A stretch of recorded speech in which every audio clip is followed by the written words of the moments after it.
So this week, I want to talk about what Tim Keller taught me about leadership and legacy. Marketplace skills are missionary skills. So earlier this week, I was with a pastor friend who was actually heading to New York City for a big preaching opportunity. And he said to me when we were together, he said, please pray for me. He said, I hope I have something to offer these people.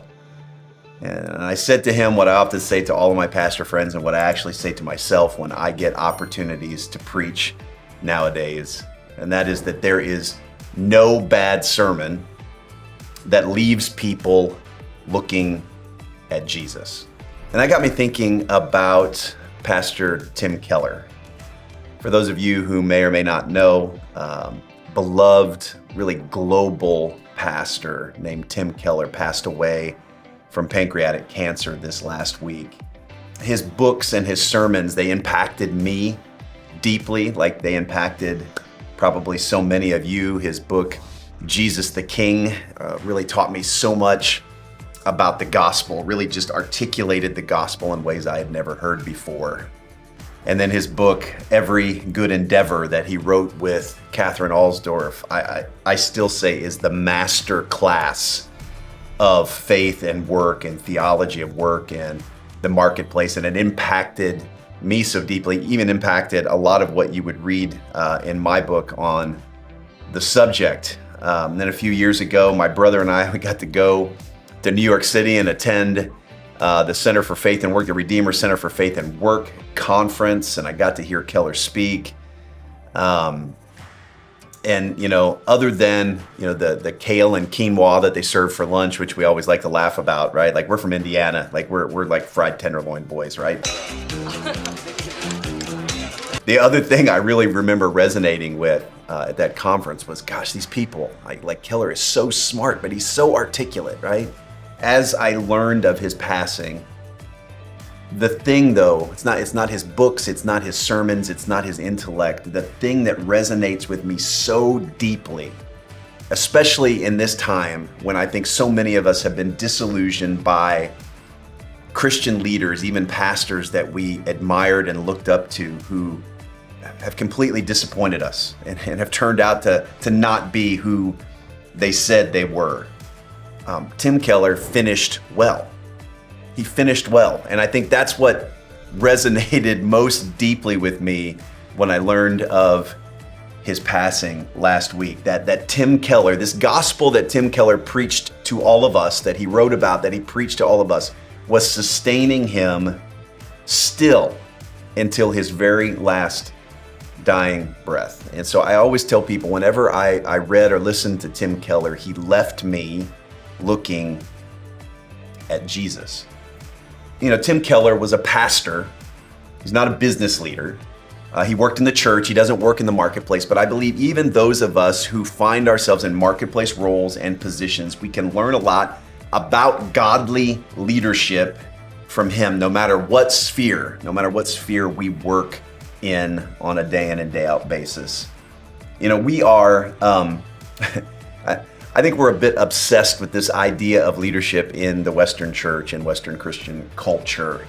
And that's not a critique so much. It's not a small thing, right? The phrase everything rises and falls on leadership is out there for a reason, right? Like, leadership matters. We should care about leadership. I've served under incredible leaders. I've served under bad leaders. I think personally, but even nationally and globally, we've seen the upside and downside of good leaders and bad leaders and what can happen. So we should care about developing our leadership skills. We should care and talk about good leadership in Christian circles and in the church. But at the end of the day, what I remember about Tim Keller is not his organizational leadership insights, although I'm sure he had them. Redeemer was a large church, and I know he oversaw a large staff and a lot of organizational realities. I don't remember his perspective on team building or vision casting. I have no idea what his theories were on organizational structures or organizational psychology, but I do remember the gospel. I do remember that he pointed me to Jesus. So please hear me. I'm not saying that leadership strategies and all those things aren't important. They're valid. They are hugely important. But after Keller's passing, what I'm left with is the gospel. What I'm left with is Jesus. And I think that's the greatest leadership legacy any leader can leave behind. So, as Christian leaders, as Christ followers, whether you're a leader or not, we are, well, we say we're flow-throughs, right? We are reflectors, or the term vice regents you will sometimes hear. We are vice regents. We rule and lead on behalf of another.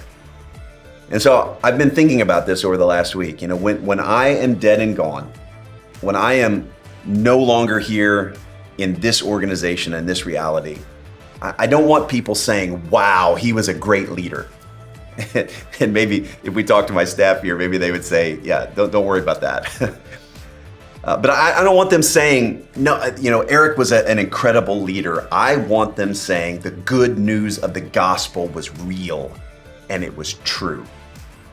That's what I want to leave behind. And so I just want to encourage you in whatever sphere of life you work in the church, on the mission field, in the marketplace.